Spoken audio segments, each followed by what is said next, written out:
tinggi. Jadi memang kondisi seperti ini biasanya kita untuk meningkatkan imunitas kita minum suplemen atau vitamin boleh tapi asal sesuai dengan aturan dosisnya. Jadi kalau memang suplemen itu diminum sehari sekali, saking takutnya sampai minum vitamin sehari 3 kali. Itu sebenarnya tidak dibolehkan. Jadi memang sewajarnya aja kalau dosisnya sehari sekali cuma sekali karena nanti tubuh juga tidak bisa dipresur ditekan menerus dengan obat-obatan seperti ini. Ya, ini yang perlu dipahami nggih.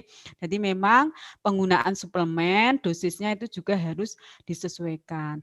Beberapa kandungan suplemen kesehatan dapat berinteraksi dengan obat. Minumlah 1 sampai setengah jam setelah mengonsumsi obat. Jadi memang ada beberapa obat yang mempunyai interaksi terhadap dengan obat suplemen atau vitamin. Jadi dikasih jeda. Contohnya kalau pagi obat kita sedang mengkonsumsi obat antibiotik ya, jam 7 lah minumnya vitamin atau suplemen mungkin jarak 1,5 sampai 2 jam. Nah, ini yang perlu dipahami. Suplemen kesehatan tidak dapat menggantikan makanan secara utuh. Jadi prinsipnya tetap di makanan yang gizi seimbang. Jadi tidak bisa 100% ini menggantikan makanan. Jadi baiknya memang dalam kondisi saat ini memang TKTP tinggi kalori tinggi proteinnya ya. Jadi memang proteinnya sangat dibutuhkan dalam kondisi pandemi seperti ini ya. Suplemen kesehatan tidak memiliki khasiat, jadi vitamin itu tidak untuk mengobati ya. Jadi ini yang digarisbawahi bahwa vitamin itu untuk apa? Meningkatkan imunitas saja, tidak untuk mengobati. Jadi sakit pilek sakit diare dikasih vitamin itu tidak untuk mengobati diarenya ya. Ini perlu dipahami nggih. Konsultasikan dengan dokter atau apoteker jika penggunaan obat mungkin ada keraguan-raguan, kemudian penggunaan obat pada anak, penggunaan bersama resep dokter pada mungkin lagi hamil ya, kemudian merencanakan hamil atau lagi hamil atau sedang menyusui, terus kemudian terkait dengan rencana operasi, efek samping dari suplemen ini apa, kalau ada keraguan-raguan tetap berkonsultasi ke dokter atau ke apoteker. Kemudian tips pengolahan jamu di rumah tangga. Jadi memang ini yang lagi mungkin laris saat ini yaitu penjual empon-empon seperti jahe, kencur ya. Kemudian jeruk ini ya, kemarin harga jahe aja sempat naik ya karena hampir semua rumah tangga tiap hari itu jamunan dengan membuat jamu empon-empon ini ya.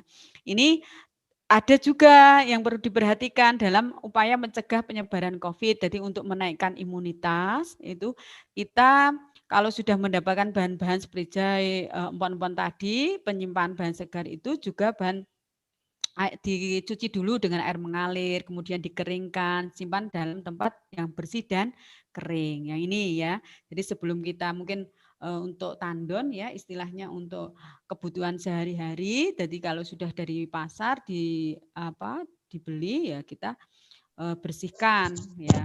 Kemudian untuk pengolahannya, jadi pengolahannya ini diperhatikan juga kebersihannya, bahan-bahannya, setelah pengolahannya juga diperhatikan.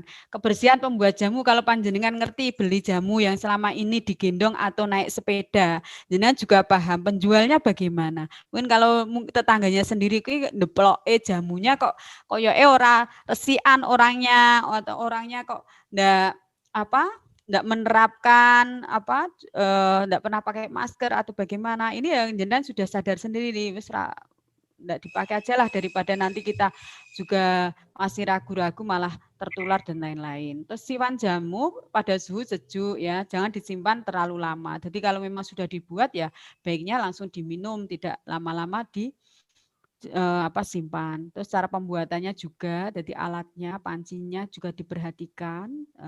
Sebelum dikonsumsi pastikan tidak ada perubahan warna bau dan rasa pada jamu. Jadi kalau ternyata ini ada perubahan warnanya, baunya kalau sudah tidak enak ya jangan diminum. Terus ini ketika manfaatkan tumbuhan obat sebagai jamu.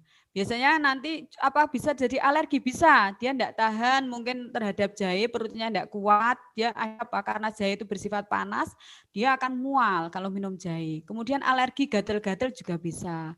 Karena bisa aja karena takaran dan kombinasinya tidak berlebihan ya. Kelompok yang berisiko apa ini? Jadi jamu-jamu itu tidak boleh diberikan kepada bayi, anak-anak, wanita hamil, orang lanjut usia ya. Ini hati-hati ya. Kalau jamunya mungkin jamu bubuk ya. Gitu. Kemudian penggunaan jangka panjang. Penggunaan ini terus-menerus tanpa jeda itu juga diperhatikan. Konsultasikan ke dokter memang kalau ada keluhan atau perubahan dengan obat atau jamu tersebut ya. Demikian mungkin yang dapat saya sampaikan. Semoga bermanfaat. Kurang lebihnya kami mohon maaf. Billahi taufik wal hidayah. Wassalamualaikum warahmatullahi wabarakatuh. Waktu selanjutnya kami serahkan lagi kepada Dokter Office untuk memandu acara selanjutnya. Oke. Waalaikumsalam warahmatullahi wabarakatuh. Terima kasih banyak Dokter Tiwi atas ilmunya yang sangat luar biasa ini. Rugi nggih kalau nggak mendengarkan dari awal ini tadi. Nah, selanjutnya kami buka sesi pertanyaan. Sepertinya ini peserta antusias, Dokter. Banyak yang bertanya, ini ada 4 pertanyaan. Sementara mungkin yang ingin bertanya bisa di chat lagi ya, dimasukkan di kolom komentar lagi. Ini sementara yang sudah masuk ada 4 pertanyaan, Dok. Oh, 5, Dokter. Ini langsung saya bacakan satu-satu gitu, gitu Dok. Terus Dokter Tiwi langsung menjawab ngoten nggih. Nggih, dari pertanyaan yang pertama, Dok, ini dari Ibu Hajah Huriyah, alumni tahun 89. Pertanyaannya, apakah seorang yang pernah sakit kena virus COVID bisa tertular lagi? Begitu Dokter pertanyaannya. Monggo Dokter bisa Terima kasih kepada Ibu Hajah Huriyah ya, atas pertanyaannya. Apakah seseorang yang sudah terkena COVID bisa terkena COVID lagi? Bisa. Namanya reinfeksi. Jadi memang ini pengalaman saya sendiri. Waktu itu memang saya 3 bulan setelah COVID itu saya mengecek antibodi saya. Ternyata antibodi saya itu tidak ada titernya, blast, jadi tidak terbentuk antibodi. Padahal kalau kita pengalaman di lapangan, teman-teman yang sudah terkena COVID itu sudah terbentuk antibodi. Saya blast tidak ada. Saya juga begini, ini apa mungkin virusnya itu cuma nempel di hidung saja, tidak sampai ke dalam saya juga itu. Tapi bisa aja, kebetulan juga pengalaman di lapangan, pasien dengan COVID pulang sudah dalam kondisi baik di rumah karena tidak menerapkan waktu dulu masih 3M ya awal-awal itu. Sama imunitasnya rendah, tidak mau dahar, angel, terus ya itu masih AB terhadap 3M. Balik lagi dalam kondisi reinfeksi, jadi terjadi infeksi COVID lagi. Jadi memang pada prinsipnya sama dengan pasien yang sudah masyarakat yang saat ini sudah melakukan vaksin. Jadi kalau sudah melakukan vaksin, wis aku wis divaksin, wis aman, aku usah pakai masker, tidak mau prokes dan lain.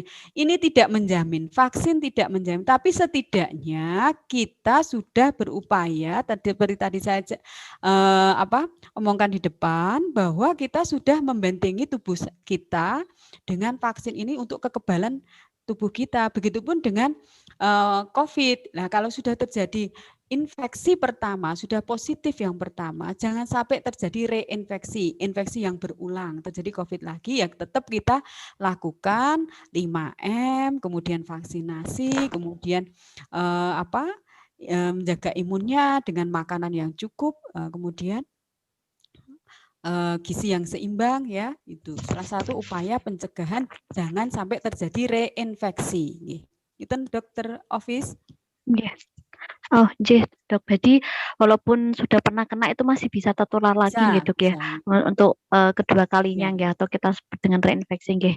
Oh iya Dok, ini ada pertanyaan. Sebenarnya ada 2 yang bertanya tapi hampir mirip sih Dok pertanyaannya dari Saudari Ifada Khairinisa angkatan 2015 sama pertanyaan dari Ibu Alil Maunah alumni tahun 91 ini pertanyaannya mirip sih Dok yang kaitannya dengan efektivitas vaksin.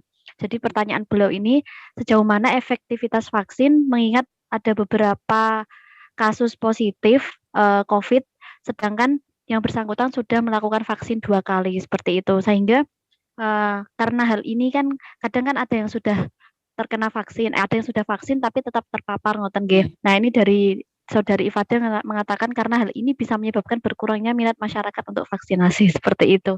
Jadi monggo pencerahannya Ya, dokter terkait ya. vaksinasi ini seberapa efektivitasnya karena sudah vaksin tapi masih ada yang masih dapat terpapar seperti itu pertanyaannya dok. Ya, kebetulan memang kalau kita bicara tentang vaksin, cakupan vaksin yang ada di Indonesia itu masih di bawah 10%. Tidak seperti mungkin yang selama ini di Amerika atau di Eropa. Kalau di Amerika hampir ini orang sudah berjalan-jalan, sudah tidak pakai masker, karena mereka rata-rata sudah divaksin, sudah terbentuk herd immunity, jadi kekebalan secara berkelompok. Ya, itu yang perlu dipahami dari awal. Jadi memang tujuan vaksin itu untuk membentuk herd immunity, jadi kekebalan secara berkelompok. Nah ini masyarakat masih belum menyadari, ibaratnya kita pakai helm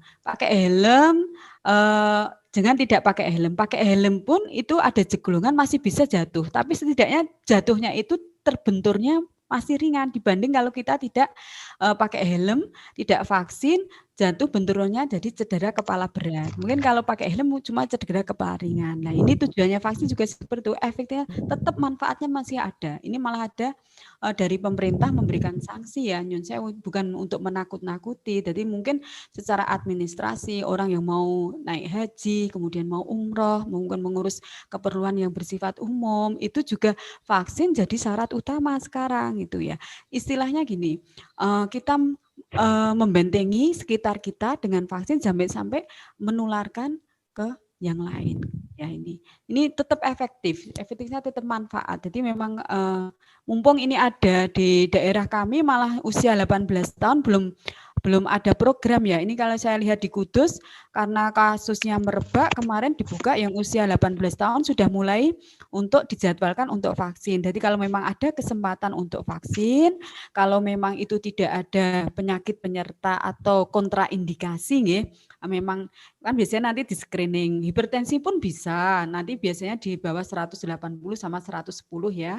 Itu nanti kalau terkontrol dia dalam screeningnya lolos ya tetap vaksin itu ya. Tidak usah takut, insya Allah aman. Itu kan semua sudah dalam penelitian tentang vaksinnya, itu pakai AstraZeneca, Sinovac, apa itu tetap insya Allah negara itu sudah memikirkan, pakar-pakar vaksin itu sudah pada pinter-pinter untuk memberikan. Jadi memang ada semua wah nanti efek sampingnya yang dikhawatirkan ya. Nanti begini shock itu semua kan ada pelaporannya namanya KIPI ya, kejadian ikutan pasca imunisasi, tanda-tandanya seperti apa. Nanti biasanya akan dicantumkan atau diberitahu saat melakukan vaksinasi. Jadi kalau ada gejala KIPI atau gejala ya, kejadian ikutan pasca imunisasi, pelaporannya juga sudah ada. Tapi selama ini itu belum istilahnya murni ya, efek sampingnya itu benar-benar dari vaksin, ternyata beda. Setelah dilakukan runtut kan mesti ada investigasinya, itu bukan murni dari vaksin, itu karena kejadian itu dengan proses yang berbeda. Mungkin Dokter Office itu. Oke, dokter. Jadi tidak perlu takut vaksin gitu ya. Apapun itu kan itu enteng ya buat kita ya. Ini dok, ada pertanyaan lagi terkait masih terkait vaksin ini dok. Jadi dari Ibu Ida Muhtada, alumni angkatan tahun 96 mau tanya, pada tanggal 24 Mei 2021 saya vaksin yang pertama.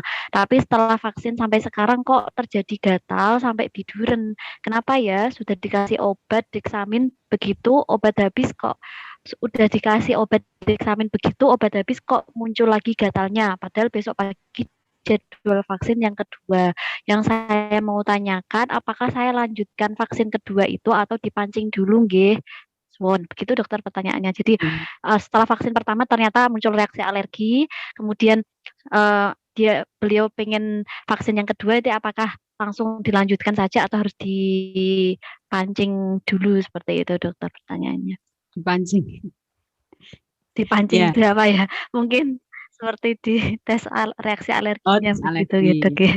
Jadi gini, memang beberapa kali memang kejadian bahwa efek samping yang paling istilahnya sering terjadi itu memang gatal-gatal ya. Gatal-gatalnya ini namanya kita apakah benar-benar dari vaksin itu atau tidak. Mungkin panjenengan ada riwayat alergi sebelumnya, kemudian kontak dengan debu atau mungkin itu sudah dikaji belum. Nanti kalau sekiranya itu gatal-gatalnya setelah vaksin itu apakah sudah dilaporkan ke Vaskes atau tempat panjenengan vaksin? Kan ada biasanya nanti di buku vaksinnya kertas lembaran vaksin, kalau terjadi reaksi kayak KIPI, mohon hubungi nomor WA sekian, kontak personnya siapa, itu panjenengan sudah hubungi nomor tersebut belum? Kalau ada keraguan-raguan untuk vaksin berikutnya besok, jangan tetap datang aja, nanti sampaikan, nanti akan di-screening lagi. Jadi petugasnya akan melakukan screening ulang untuk vaksin kedua. Nah, nanti yang menentukan dari petugas dari screening tersebut, apakah layak untuk vaksin atau tidak. Newton?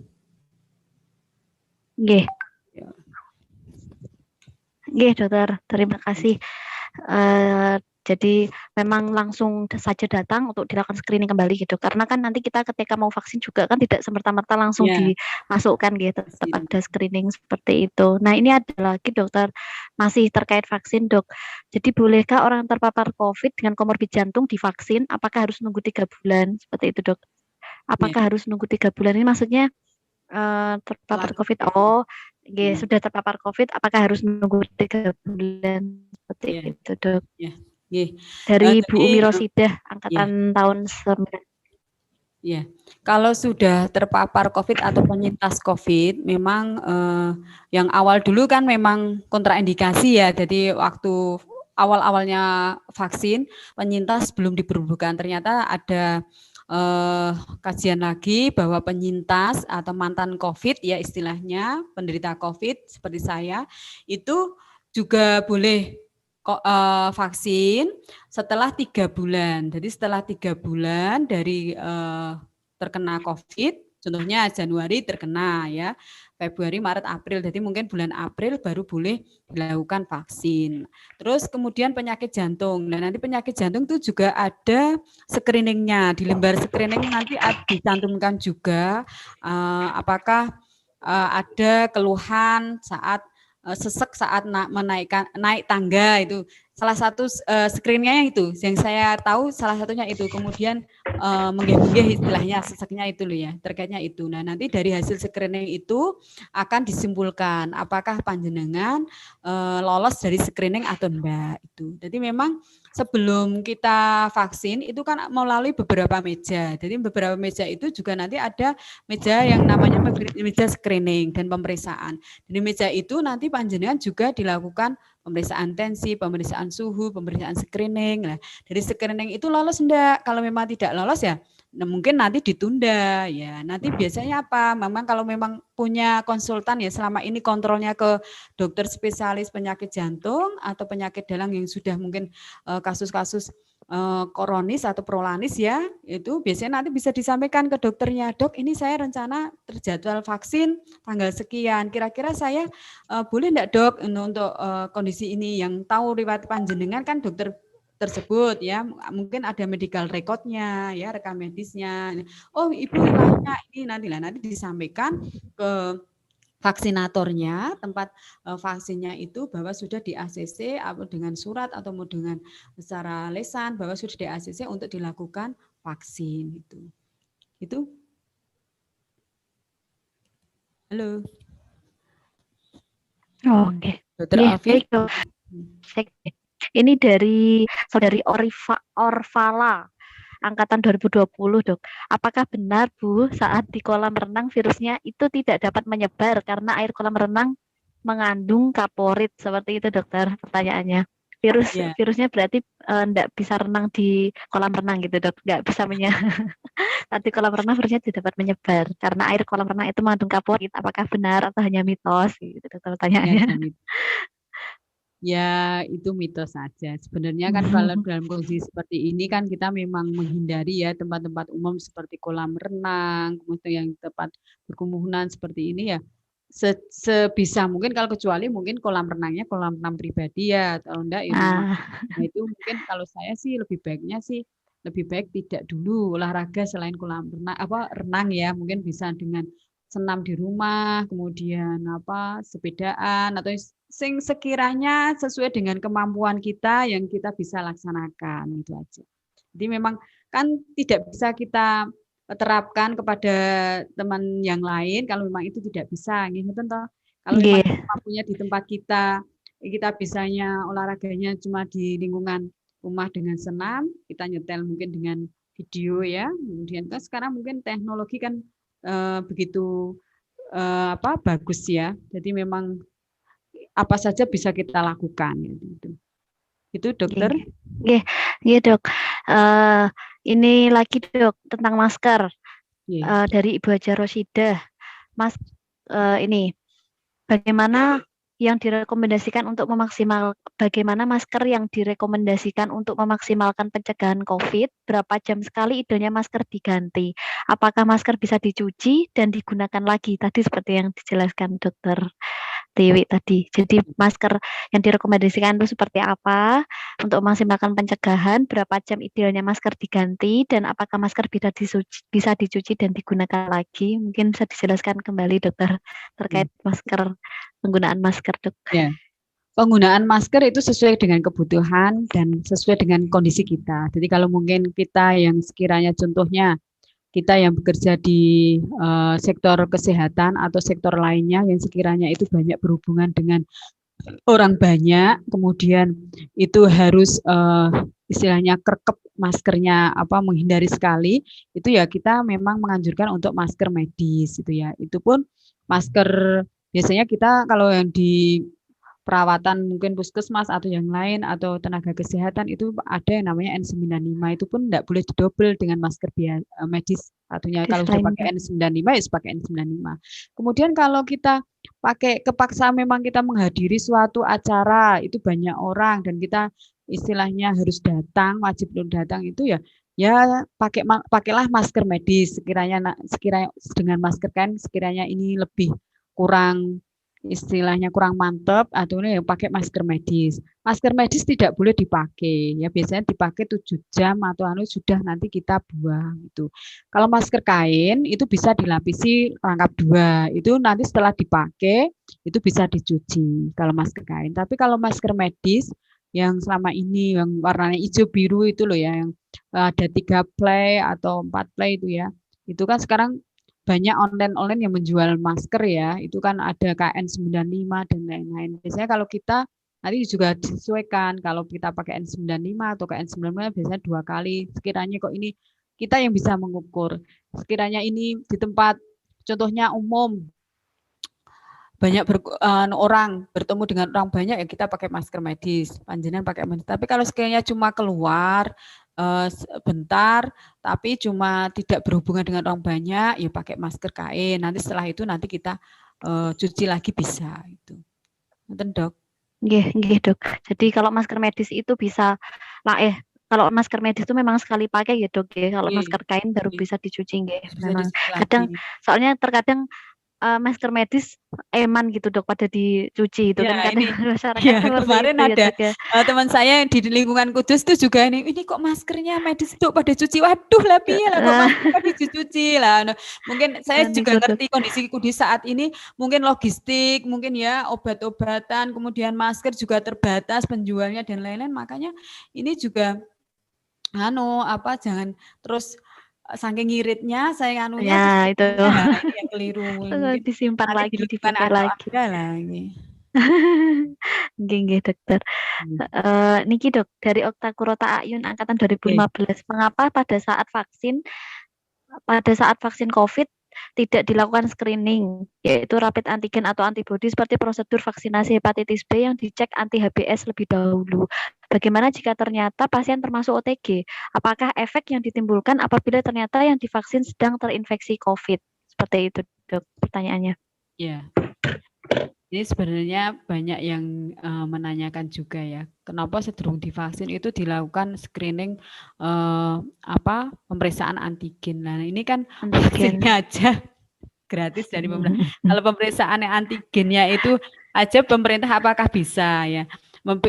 pemerintah apa bisa untuk melakukan itu ya, kecuali mungkin kalau panjenengan sendiri, kita sendiri, wah aku kok lebih tak antigen dulu ya, monggo itu tidak masalah. Tapi kalau ini sebagai suatu program dari pemerintah, saya kira pemerintah juga sudah mengupayakan yang terbaik nggih. Jadi memang itu pun mungkin kalau OTG ada juga kasus itu ya. Dia sudah waktu itu screeningnya lolos ya, nggak tahu mungkin ya screeningnya lolos dalam arti mungkin cuma batuk tapi batuknya tapi pada akhirnya dia setelah divaksin dia positif. Sebenarnya bukan karena vaksinnya itu, tapi mungkin sebelumnya dia sudah ada gejala mengarah ke suspek COVID itu. Lah, itu juga banyak kasus seperti ini, divaksin kok positif, terus akhirnya untuk vaksin berikutnya dia ditunda dulu. Tetap nanti kalau sudah 3 bulan dia akan divaksin yang kedua. Jadi memang kalau untuk program ini dari vaksin dari pemerintah ini memang tidak ada pemeriksaan screening kayak pemeriksaan antibodi atau antigen sebelum vaksin dari pemerintah. Screeningnya yang dari gejalanya aja, mungkin ada batuk pilek dengan suhu di atas 37,3 itukah lolos atau enggaknya. Tapi kalau mau ada keraguan-raguan, kalau mau screening sendiri pakai antigen ya mungkin bayar sendiri ya dok. Mungkin selama itu mungkin di Kudus hampir sama kan enggak ada yang gitu. Di Kudus seperti itu nggih. Nggih sami aja dok. Karena tingkat nasional nggih. Itu. Nggih.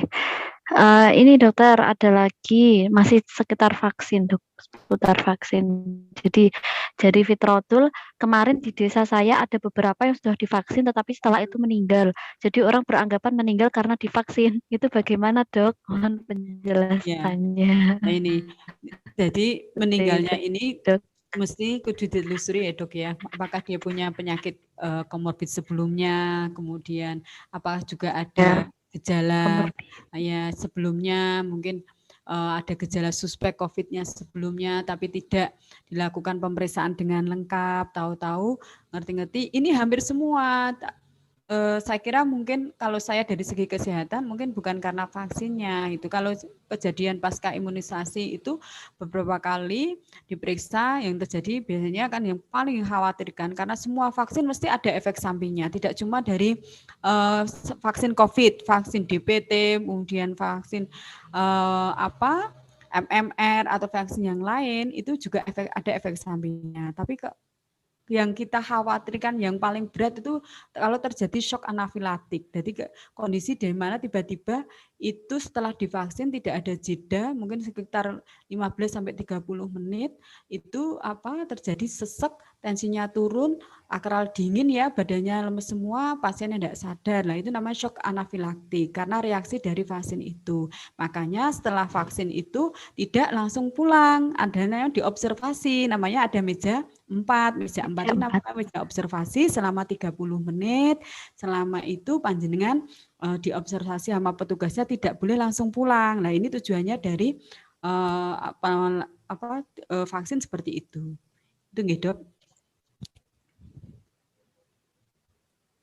Nggih. Jadi memang ini nggih, Dok ya. Jadi anggapan kalau misalkan meninggalnya karena vaksin itu kan kadang kan masyarakat takut akhirnya ya dok ya. Ini harus divaksin malah meninggal gitu. Padahal kan sebenarnya kan paling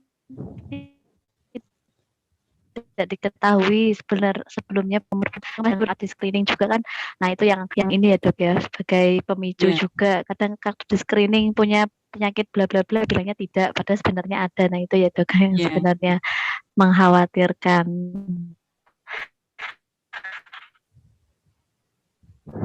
Dok, ini ada pertanyaan atas Yati. Apakah vaksinasi COVID aman untuk ibu hamil? Apakah ada efek untuk sang bayi atau tidak? Gitu. Ya. Untuk ibu hamil sementara belum boleh dilakukan vaksin ya dok. Untuk ibu hamil. Jadi untuk ibu hamil memang untuk kontraindikasi untuk dilakukan vaksin. Jadi nanti kalau sudah melahirkan itu menyusui boleh, menyusui masih boleh nggih. Lalu itu. Kalau untuk ibu hamil memang kontraindikasi tidak diperbolehkan untuk dilakukan vaksin itu. Bagaimana kalau sudah terlanjur, contoh nggak ngerti hamil, ya sudah nanti untuk vaksin berikutnya setelah melahirkan. Karena itu wah kemarin saya habis vaksin tiba-tiba kok hamil, ya, padahal nggak tahu kan. Nah itu nggak masalah ya. Nanti kita selama 9 bulan setelah selesai baru nanti divaksin untuk yang kedua itu. Nah, ini ada kaitannya dokter dengan pertanyaan tadi. Kalau tadi kan kata dokter mengatakan kalau misal hamil tiba-tiba ketika kita vaksin, tahu kita hamil, ternyata kita hamil kan berarti dosis yang kedua ditunda, ngoten gitu. Kalau ini pertanyaannya bagaimana efektivitas vaksin untuk vaksin yang seharusnya diberikan 2 dosis? Apakah akibatnya jika dosis kedua tidak diberikan? Begitu dokter pertanyaan. Bagaimana pula efeknya bila dosis yang diberikan berlebihan? Ini dari saudari Melina Khairunisa angkatan 2018, Dok. Ya. Kalau efektivitasnya tetap tidak efektif seperti kalau dia melakukan vaksin secara 2 kali nggih.